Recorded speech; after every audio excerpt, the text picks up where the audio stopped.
Bramblewood Audio presents The Willow-Wren and the Bear, a tale from the Brothers Grimm, narrated by Cameron Ward. Once in summertime, the bear and the wolf were walking in the forest, and the bear heard a bird singing so beautifully that he said, "Brother Wolf, what bird is it that sings so well?" "That is the king of birds," said the wolf, "before whom we must bow down." In reality, the bird was the willow-wren. "If that's the case," said the bear, "I should very much like to see his royal palace. Come, take me thither." "That is not done quite as you seem to think," said the wolf. "You must wait until the queen comes." Soon afterwards the queen arrived with some food in her beak, and the Lord King came too, and they began to feed their young ones. The bear would have liked to go at once, but the wolf held him back by the sleeve and said, "No, you must wait until the Lord and Lady Queen have gone away again." So they took stock of the hole where the nest lay and trotted away. The bear, however, could not rest until he had seen the royal palace, and when a short time had passed, went to it again. The king and queen had just flown out, so he peeped in and saw 5 or 6 young ones lying there. "Is that the royal palace?" cried the bear. "It is a wretched palace, and you are not king's children. You are disreputable children." When the young wrens heard that, they were frightfully angry and screamed, "No, that we are not.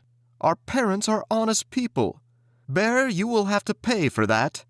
The bear and the wolf grew uneasy and turned back and went into their holes. The young willow-wrens, however, continued to cry and scream, and when their parents again brought food, they said, "We will not so much as touch one fly's leg. No, not if we were dying of hunger, until you have settled whether we are respectable children or not. The bear has been here and has insulted us." Then the old king said, "Be easy. He shall be punished." And he at once flew with the queen to the bear's cave and called in, "Old growler, why have you insulted my children? You shall suffer for it. We will punish you by a bloody war." Thus war was announced to the bear, and all 4-footed animals were summoned to take part in it. Oxen, asses, cows, deer, and every other animal the earth contained. And the willow-wren summoned everything which flew in the air, not only birds, large and small, but midges and hornets, bees and flies had to come.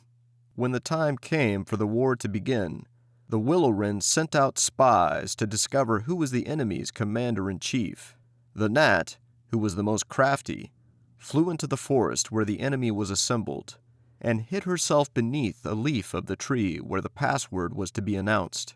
There stood the bear, and he called the fox before him and said, "Fox, you are the most cunning of all animals. You shall be general and lead us." "Good," said the fox. "But what signals shall we agree upon?" No one knew that, so the fox said, "I have a fine long bushy tail, which almost looks like a plume of red feathers. When I lift up my tail quite high, all is going well, and you must charge. But if I let it hang down, run away as fast as you can." When the gnat had heard that, she flew away again and revealed everything, down to the minutest detail, to the willow-wren. When day broke and the battle was to begin, all the 4-footed animals came running up with such a noise that the earth trembled.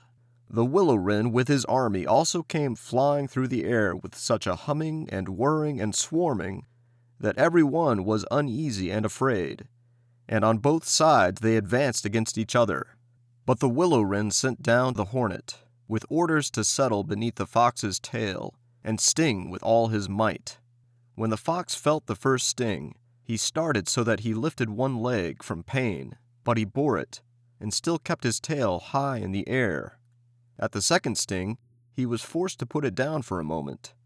At the third, he could hold out no longer, screamed, and put his tail between his legs. When the animals saw that, they thought all was lost and began to flee, each into his hole, and the birds had won the battle. Then the king and queen flew home to their children and cried, "Children, rejoice! Eat and drink to your heart's content. We have won the battle." But the young wrens said, "We will not eat yet. The bear must come to the nest and beg for pardon and say that we are honorable children, before we will do that." Then the willow-wren flew to the bear's hole and cried, "Growler, you are to come to the nest to my children and beg their pardon, or else every rib of your body shall be broken."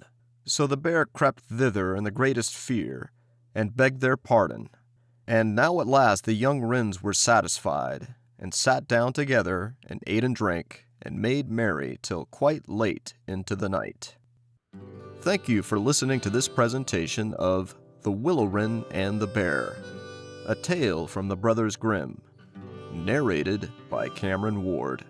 Don't forget to like and subscribe.